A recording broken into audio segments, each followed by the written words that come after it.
Good morning, students. So today we will discuss the tools of recombinant technology. First, we will discuss about today the very first tool, that is enzymes. Enzymes, they play important role in the field of biotechnology. Now we will see that enzymes, they are basically having many types. First, we will study about the restriction enzymes. Now these restriction enzymes, they are of two types. First is the exonuclease, second is the endonuclease. If we talk about exonuclease, exo means that cuts the DNA at the end region. Okay, it cuts the DNA at end side.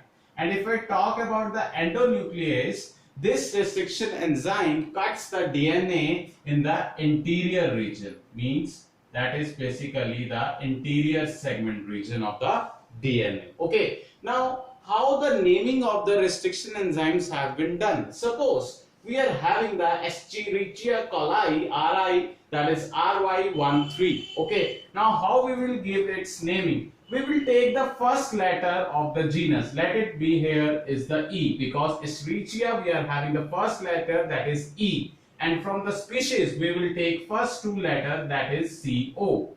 Got it? Now here we are having the first letter from the genus and first two letters from the species, that is the CO. Now we will take here the first alphabet, that is R, from the staining.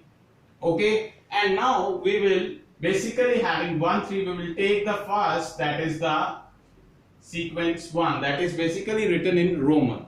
Now we are having the naming of Escherichia coli, that is Eco R, that is 1. Okay, got it? This is how we will do the naming. Now we are having the another enzyme, that is the lysing enzyme. If I talk about the lysing enzyme, I am talking about to break the cell in order to get the DNA. That is the desired DNA which we want to get from the cell. And what kind of enzyme we have to use? That is the lysing enzyme. That is basically lysing enzyme. Now we are having the synthesizing enzyme.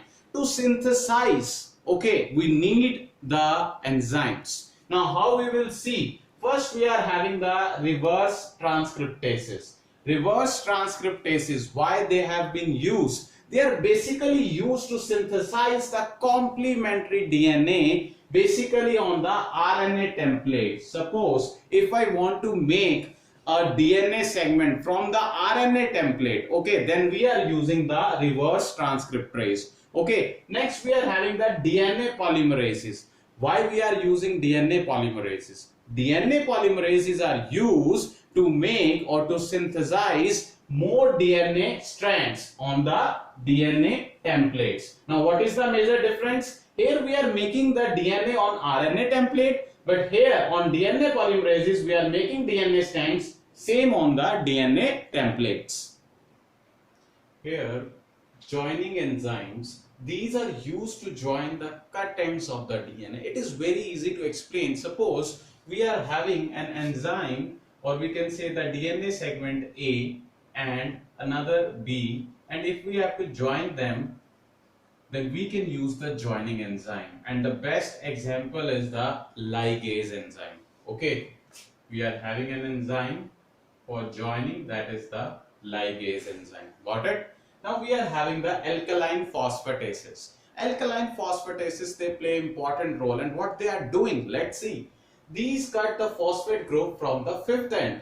Basically, when I am talking about the phosphatases, I am talking about I have to cut that DNA, and at what segment? At the fifth segment. Okay, so these enzymes, they play important role. Okay, then we are having the palindromic sequence.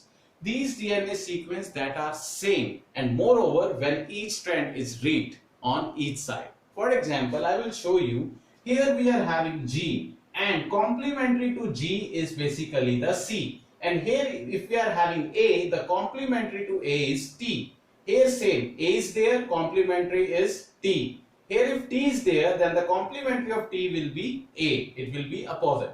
And here if T is again there, the complementary will be A. C is there, the complementary will be G. So this is how we are having the sequences That is in the case of the palindromic sequences, where we are having the segments which are same and their complementaries are there according to their alphabets. Thank you.